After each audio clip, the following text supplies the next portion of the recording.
प्रश्नावली 18.2।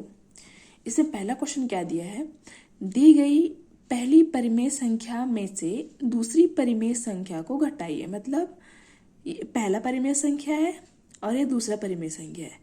क्या करना है, इसको पहले में से दूसरे को घटाना है बोला गया। मतलब 3/4 में से की जगह हम ऋण का चिन्ह लगाएंगे, बटे 4/5 लिख के इसको घटाएंगे। ठीक है ना। तो ये 4 क्वेश्चन दिए हैं, इन सबको क्या करना है, घटाना है। तो मैं क्वेश्चन नंबर 1 से स्टार्ट करती हूँ, आपको बताना। तो फर्स्ट क्वेश्चन है 3/4 में से 4/5 को क्या करना है, घटाना है। तो अब हम इसको हल करते हैं। ठीक है, तो क्या करना है, 3/4 में से की जगह ऋण का चिन्ह और 4/5, ये क्वेश्चन है।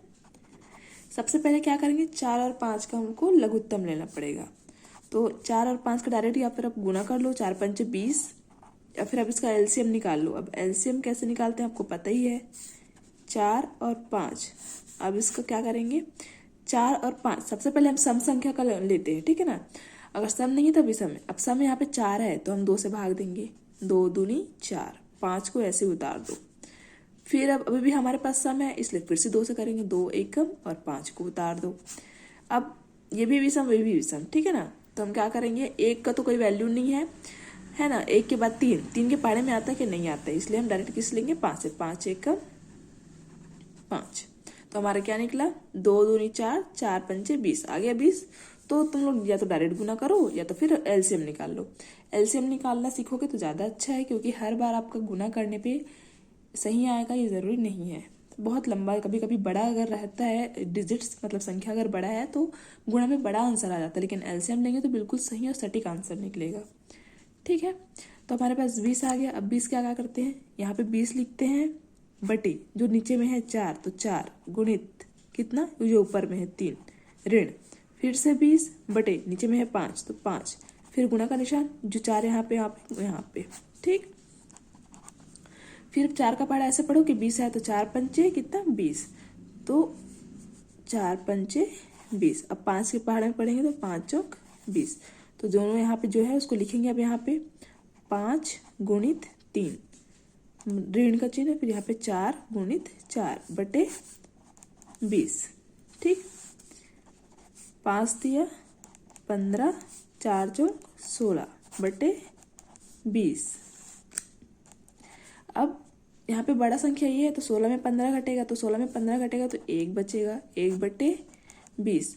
और घटाने के बाद बड़ा संख्या क्या है, 16 बड़ा है, 16 के सामने कौन सा चिन्ह है, ऋण का, इसलिए सामने कौन सा लगेगा, माइनस का चिन्ह लगेगा। 15 में से 16 या फिर 16 में से 15 घटाया तो आया 1, और चिन्ह वो लगता है जो बड़े संख्या के सामने रहता है। 15 और 16 में 16 बड़ा और उसके सामने लगा है ऋण का चिन्ह, इसलिए ऋण लगा दिए। 1/20 हमारा आंसर है। ठीक है, मैं आप लोगों को एक और क्वेश्चन बता देती हूँ इसमें से, 1 या 2 क्वेश्चन, और जो बचेगा फिर उसको आप लोग खुद बनाओगे। मैं आप लोगों को क्वेश्चन नंबर 3 बता रही हूँ, -5/12 में से की जगह ऋण 13/14। ठीक है ना, सबसे पहले क्या करेंगे, 13/24। तो सबसे पहले क्या करते हैं, हम एलसीएम लेते हैं। तो सबसे पहले लोगे एलसीएम किसका, 12 और 24 का। दोनों के दोनों 12 भी सम है, 24 भी सम है, इसलिए हम 2 का पहाड़े से शुरू करेंगे। 2 छक्के 12, 2 एकम 2, 2 दूनी 4। फिर अभी भी दोनों सम है, इसलिए फिर से 2 से करेंगे, 2 तिया 6, 2 छक्के 12। अभी भी हमारे पास एक सम है, इसलिए अभी भी हम किससे करेंगे, 2 से ही करेंगे। 3 को उतार दो और 2 तिया 6। अब दोनों भी सम है, इसलिए 3 से, 3 एकम 3 एकम। तो हमारे पास क्या मिला हमको, 2 गुणित 2 गुणित, ये ना 2 गुणित 2 गुणित 2 गुणित 3, 2 दूनी 4, 4 दूनी 8, 8 तिया 24। ठीक है ना, 2 दूनी 4, 4 दूनी 8, 8 तिया 24। तो हमारा आंसर कितना आया, एलसीएम कितना आया, 24। अब क्या करेंगे, हमारा जो क्वेश्चन है -5/12 ऋण 13/24 है ना। तो सबसे पहले एलसीएम के लिए क्या करते हैं, बटे का निशान खींच देंगे। एलसीएम हमारा 24, तो 24 लिख लो। यहाँ पे भी हम लोग 24 लिखते हैं, 24/12, क्योंकि नीचे 12 है, गुणित -5, फिर ऋण का चिन्ह है ना, फिर से यहाँ पे 24 बटे फिर 24, क्योंकि नीचे 24 है, गुणित 13। 12 का पहाड़ा ऐसे पढ़ोगे 24 है, तो 12 दूनी 24, 24 से कम 24। ठीक, तो ऊपर क्या बचा है 2 गुणित -5 और नीचे इधर क्या बचा है 1 गुणित 13 बटे 24। 5 दूनी 10, ऋण का ऋण ऋण, फिर 13 एकम 13 बटे 24। तो अब यहाँ पे भी ऋण यहाँ पे भी ऋण, हमको क्या पता है कि ऋण ऋण क्या होता है धन होता है, मतलब ये जुड़ेगा। 13 और 10 को जोड़ेंगे कितना होगा 23 बटे 24। तो 23 आ गया और हमको क्या करते चिन्ह कौन सा लगाते हैं जो बड़े के सामने लगा है। यहाँ पे दोनों में से 13 बड़ा है, 13 के सामने ऋण का चिन्ह है, इसलिए यहाँ पे भी ऋण, और ये हमारा आंसर हो गया। ओके, अब आप लोग क्वेश्चन नंबर 2 इसी का है ना, क्योंकि मैंने पहला और तीसरा बताया है, आप लोग दूसरा और चौथा आप लोग खुद से बनाओगे। बिल्कुल ऐसे ही बनेगा, सेम टू सेम प्रोसेस से, कुछ इसमें अलग नहीं है। फिर भी अगर आप लोगों को समझ में नहीं आता है तो फिर डायरेक्ट मेरे नंबर पे आप लोग व्हाट्सअप करके पूछ लेना 7223016222। इस नंबर पे मुझे मैसेज करना और पूछ लेना कि हमसे नहीं बन रहा है करके। बट हाँ, जब तक खुद से नहीं बनाओगे या फिर ट्राई नहीं करोगे, डायरेक्ट मुझे मैसेज मत करना कि हमसे नहीं बन रहा है। मैं आप लोगों से प्रूफ जरूर मांगूंगी कि आप लोगों ने कहाँ बनाया है, मुझे पहले बताइए। ठीक है, तो सबसे पहले खुद से बना के देखना। तो क्वेश्चन नंबर 1 बनाया मैंने, 3 बनाया, 2 और 4 आप लोग खुद से बनाओगे। इसमें क्या है प्रश्न दूसरा क्या है, हल कीजिए। हल कीजिए में क्या है 2/9 धन 1/3 ऋण 5/9 को हल करो बोले हैं। अब कैसे हल करेंगे, हल करने के लिए सबसे पहले इसमें भी क्या करना पड़ेगा, हमको एलसीएम लेना पड़ेगा। तो क्या करेंगे 9, 3 और 9, इन सब का एलसीएम लोगे तो सारे के सारे विषम है, तो 3 से शुरू करो। 3 तिया 9, 3 एकम 3 तिया, फिर से होगा 3 एकम 1 का 1, फिर 3 एकम, तो क्या आया 3 तिया 9। तो हमारा एलसीएम क्या निकला 9, है ना। अब क्या करेंगे, क्वेश्चन क्या है 2/9 धन 1/3 ऋण 5/9। अब हमारा जो एलसीएम है 9 लिख लिए। 9 बटे यहाँ भी 9 है, 9 गुणित 2 धन 9/3 गुणित 1, फिर 9/9 गुणित 5। ठीक, 9 से 9 कटेगा 1 आएगा, तो यहाँ पे 1, यहाँ पे गुणा का 2 धन 3 तिया 9, तो यहाँ पे 3 आएगा, तो मैं डायरेक्ट यहाँ पे लिख रही हूँ 3 गुणित 1 ऋण 9 से 9 कटेगा 1 आएगा, तो यहाँ पे 1 गुणित 5/9। 2 एकम 2, 3 एकम 3, 5 एकम 5/9। अब 3 और 2 5 होता है कि नहीं होता है, और ये -5 फिर से /9। 5 और 5 को घटाएंगे तो क्या होगा, देखो यहाँ पे कुछ नहीं है, मतलब धन का निशान है। धन और ऋण क्या होता है, ऋण होता है मतलब घटेगा। 5 में से 5 घटेगा 0, 0/9 यही होगा। और 0 ऊपर में 0 है और /9 है, तो 9 से 0 मतलब है कि अगर मैं 9 से भाग देती हूँ किसको 0 को, तो आंसर भी हमारा 0 ही आएगा ना, फाइनल आंसर। तो इसलिए क्या होगा यहाँ पे 0। ठीक है, ये आप लोगों का आंसर। इसका भी क्वेश्चन नंबर पहला मैंने बता दिया, दूसरा आप लोग बनाओगे, तीसरा मैं बता देती हूँ। क्वेश्चन नंबर 3 क्या है, -1/12 धन 3/5 ऋण 6। अब इसको हल करना है। तो -1/12 धन 3/5 ऋण 6/1, कुछ नहीं मतलब बटे में 1 हम लिख सकते हैं। ठीक है, अब क्या करेंगे, इसका एलसीएम 12 का, 5 का और 1 का। तो एक का एलसीएम ना भी लो तो भी चलेगा, क्योंकि 1 का कोई वैल्यू नहीं है यहाँ पे।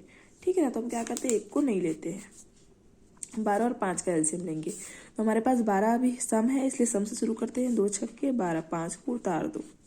अभी भी 6 सम है, इसलिए फिर से 2 से 2 तिया 6, फिर 5 को उतार दो।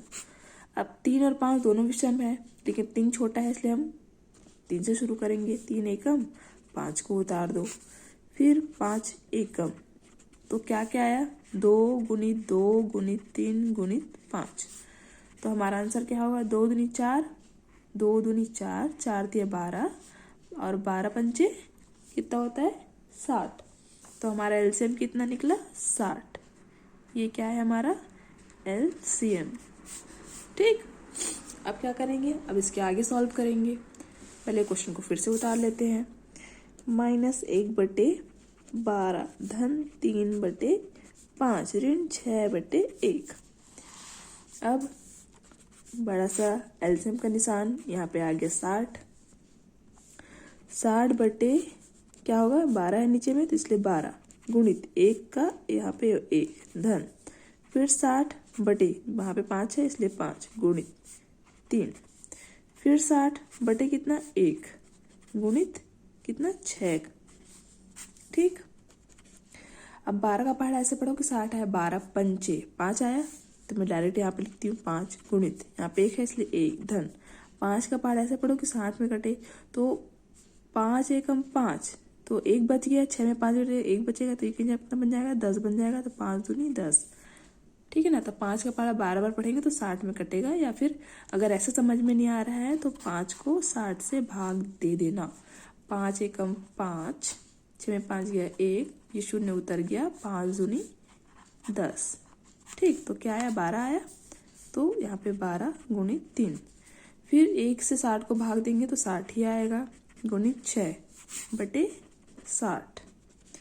5 एकम 5, तो है ना 5 एकम 5, तो 5 से गुना करेंगे तो 5 एकम 5 धन 12 तिया कितना होता है 36 ऋण, और 60 का 6 से गुना करेंगे तो कितना होगा 6 छक्के 36, 0 का 0, 360 बटे 60।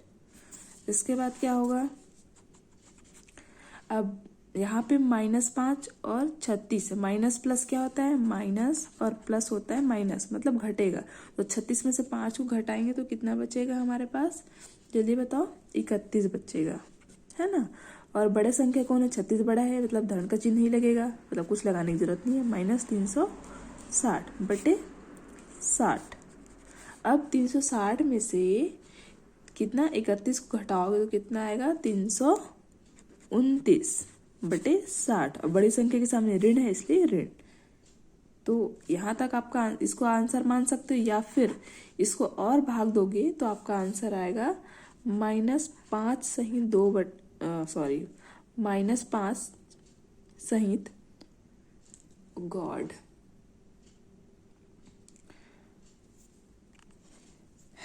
-5 सहित 29 बटे 60।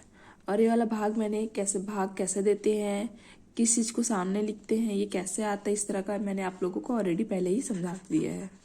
तो ये आप लोगों का आंसर है। इसका क्वेश्चन नंबर 2 आप लोग खुद से बनाओगे, ठीक है। मैंने पहला और तीसरा समझा दिया आप लोगों को। अब आते हैं क्वेश्चन नंबर 3 पे।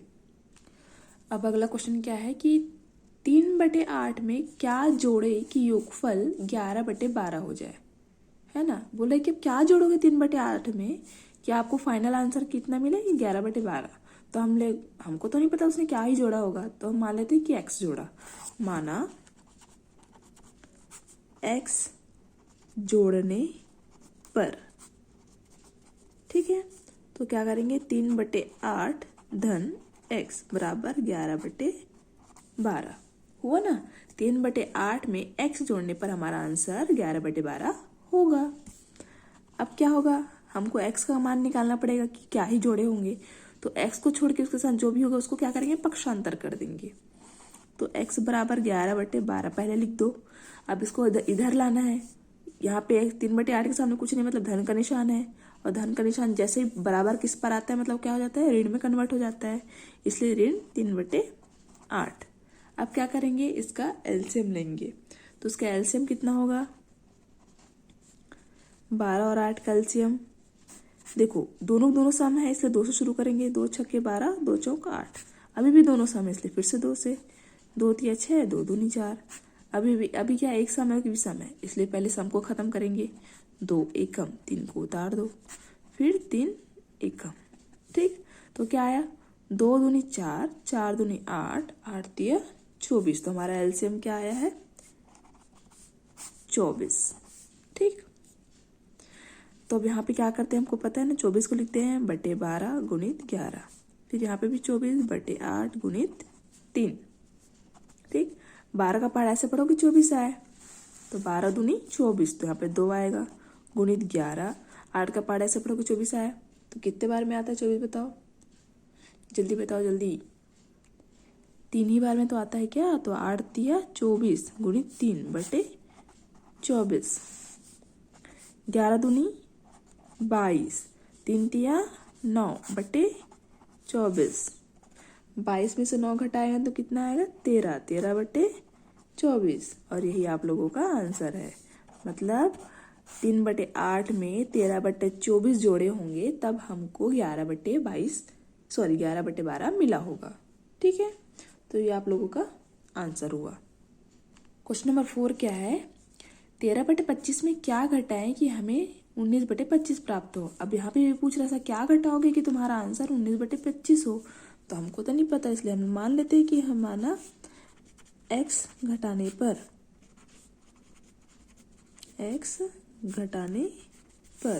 तो 13/25 माइनस x बराबर 19/25। ठीक है, अब क्या करेंगे, हमको x का मान निकालना है, मतलब अब x को छोड़ के जो भी होगा पक्षांतर कर दो। तो यहाँ पे x के सामने माइनस, इसलिए माइनस लगा दिए। 19/25, यहाँ पे 13/25 धन में, इसलिए इधर आएगा तो ऋण में हो जाएगा, माइनस 13/25। अब क्या है, हमको इस x का मान निकालना है, माइनस x का तो नहीं निकालना है ना, इसलिए इसको भी प्लस में चेंज करेंगे। अब प्लस में कैसे चेंज होगा, अब इन सब में माइनस को गुणा कर दो, ऐसे माइनस 19/25। अब इसमें भी माइनस का गुणा करेंगे, यहाँ पे माइनस लगाएंगे, और ये ऑलरेडी यहाँ पे माइनस है ही, तो माइनस 13/25।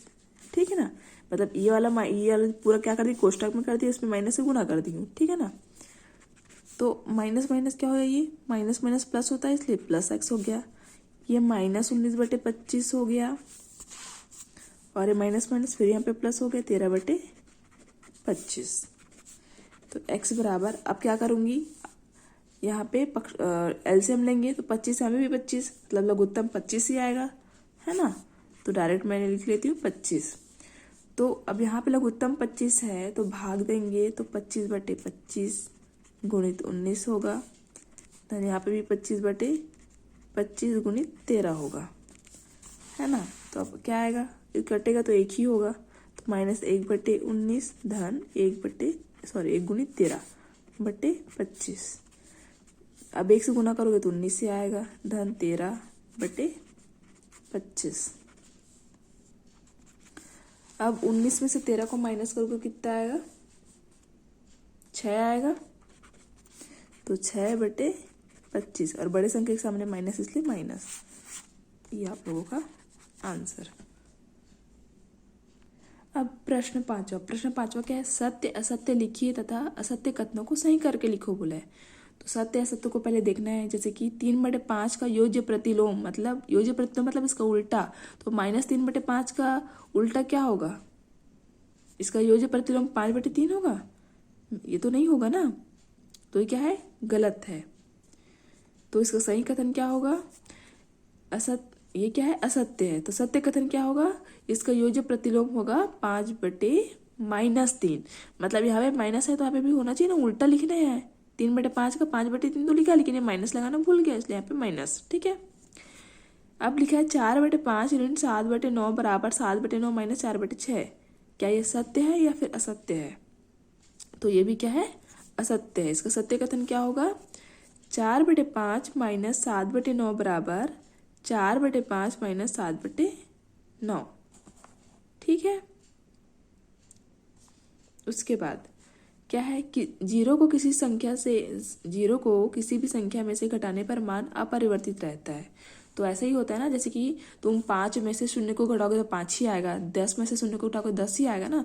तो यही बोल रहा है कि जीरो से कोई भी संख्या को घटाओगे तो उसका जो उत्तर है अपरिवर्तित रहता है, तो बिल्कुल सत्य है। किसी परिमेय संख्या को घटाने का अर्थ है उस परिमेय संख्या के योज्य प्रतिलोम को जोड़ना, तो ये भी बिल्कुल सत्य है। और आप लोगों का चैप्टर यहाँ पे, सॉरी चैप्टर नहीं, ये प्रश्नावली यहाँ पे खत्म होता है। अगला प्रश्नावली का वीडियो मैं कुछ दिनों में ला दूंगी, तब तक इसको पूरा कॉपी में कंप्लीट कर लेना, और जो नहीं समझ आएगा पूछ लेना।